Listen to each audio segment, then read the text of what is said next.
الفيديو ده من اهم الفيديوهات اللي انا هعملها الفترة الاخيرة، وانا بعمله ابتغاء مرضات الله علشان انصح الشباب المحترم المكافح اللي بيحاول يعيش بمرض الله، وللاسف مش بيلاقي اللي يساعده.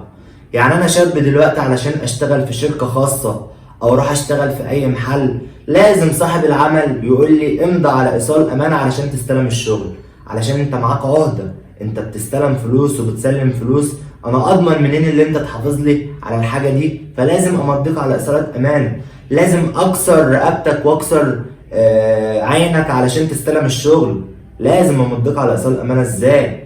انت تقريبا ما سمعتش على حاجه اسمها العقود، ما سمعتش على حاجه اسمها العقود بتنظم العلاقه بين الطرفين، سواء صاحب عمل صاحب شركه عامل معاه. يا عم اعمل عقد يا عم، واي حد يغلط ودي العقد المحكمه المدنيه وكل واحد ياخد حقه.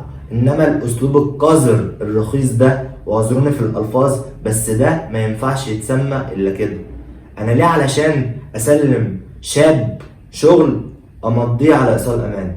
طيب انا اتصرف ازاي لو انا وقعت في الموقف ده؟ امضي على ايصال الامانه ولا ادور على شغل تاني؟ انا هقول لك، لو انت لقيت شغل تاني ما فيهوش حكايه اللي انت تمضي على ايصالات امانه ده، افلت، روح شوف اي شغل تاني وما تمضيش على ايصالات امانه. لو انت حاولت مع صاحب الشغل او صاحب الشركه او مدير الشركه ان انت تمضي معاه عقد، تمضي عقد، يبقى انت كده محترم، يبقى انت راجل بتفهم. انما اخر حاجه انصحك بيها ان انت تمضي على ايصال امانه. طيب انا الظروف اضطرتني ان انا امضي على ايصال امانه، اعمل ايه واتصرف ازاي؟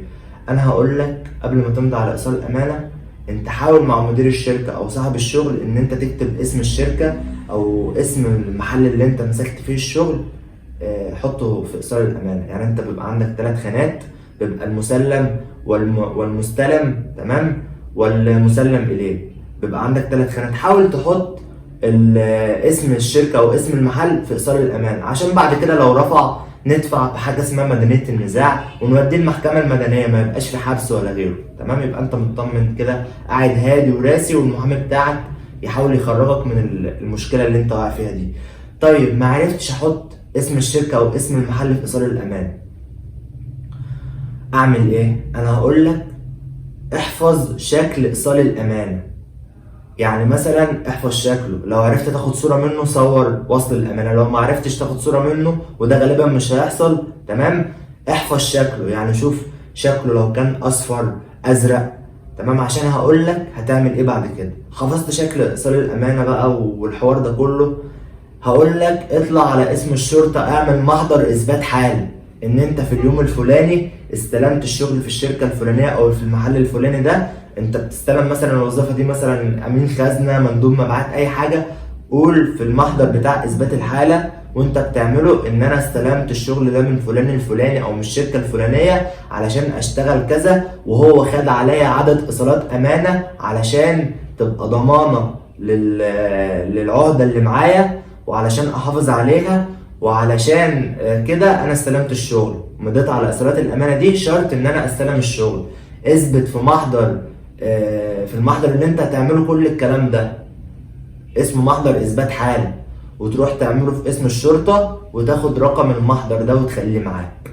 تمام، احفظه وخليه معاك عشان هتحتاجه بعد كده، عشان لما يحصل اي حاجه تروح للمحامي بتاعك بمحضر اثبات الحاله ده. هو بعد كده المحامي هيتصرف، ساعتها يحضر قدام القاضي، تمام، يقول له يا ريس بالفعل هو مضى على ايصال الامانه ده من اوله لاخره، ومش هطعن بالتزوير ولا اي حاجه، لا هو اللي ماضيه، بس الوضع 1 2 3، هو مضى على ايصالات الامانه دي علشان يستلم الشغل في الحته الفلانيه، وباذن الله ربنا يسهل عليك الاحوال، وبشطاره المحامي بتاعك تاخد براءه.